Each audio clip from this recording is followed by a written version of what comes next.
I feel like it's like Halo. It feels like Halo. And the nades fly like Halo. Yo, anybody see that 1-2 combo in the kill feed? Boom. 1-2, 1-2. Got him. Oh my god! Oh my god!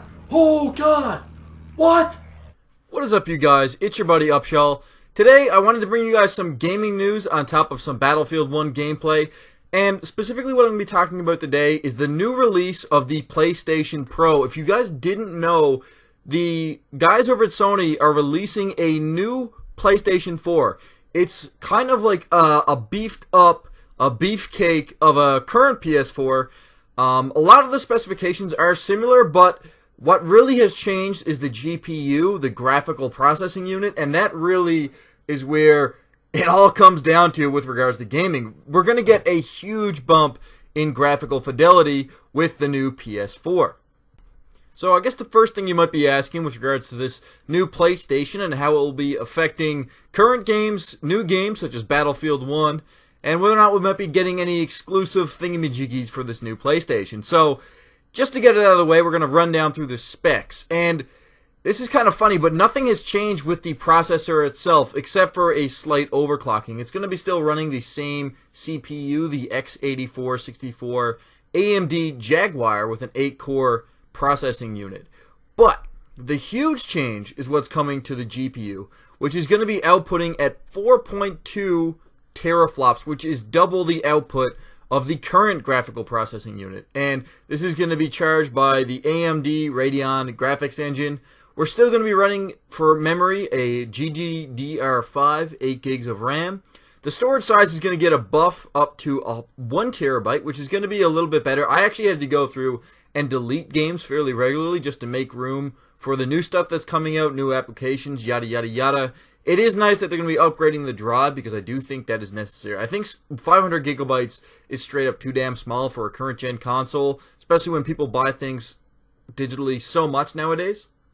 Now, PlayStation has been advertising this new PlayStation Pro as a 4K gaming console, and a lot of you guys might be wondering, will it be able to play Battlefield 1 at 4K?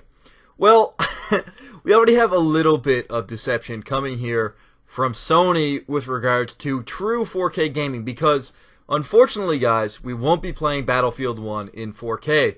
What's actually going to be happening is most games will be rendered at 1080p and upscaled for 4K output. So they will look better on a 4K television, but I guarantee you that it still will lack that fidelity that you'll see on an incredibly high-end gaming PC that's outputting at true native 4K resolution. Now, that's not to say that we won't see really good graphical upgrades resulting from this. Now, one thing that I think would be really important, and something that's always kind of concerned me about the PlayStation 4, is achieving that solid 60 frames per second, or higher even. And that's something that it's really struggled to do. I mean, you look at Battlefield 4, which is probably one of the prettier games, the prettier FPS games that has been out so far for this now current generation. And that game, while it looked good, had some absolutely incredible FPS drops. It would plummet, man. Like, absolutely plummet. If you have played Battlefield 4, you know that if you took out any of those little set pieces on the levels, what they called levolution, where you would take down a skyscraper, or you take down a resort, or you would just blow up a ship or something.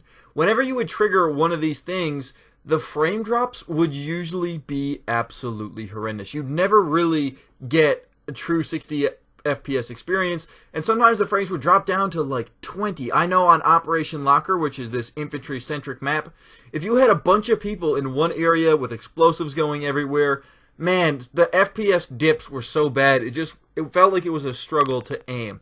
So what I'm really hoping they do with this PlayStation Pro is give almost a guaranteed 60 FPS, 1080p on any game, any situation. That's really, honestly, that would be great as a gaming console. Keep in mind, this thing is only going to be selling for $399 US retail. So that's pretty cheap, man. That's not bad for something that's going to be outputting really high fidelity, 1080p, 60 FPS. It's not godlike, but I mean, if you tried to build a PC at a similar price, you'd never come close to that level of performance.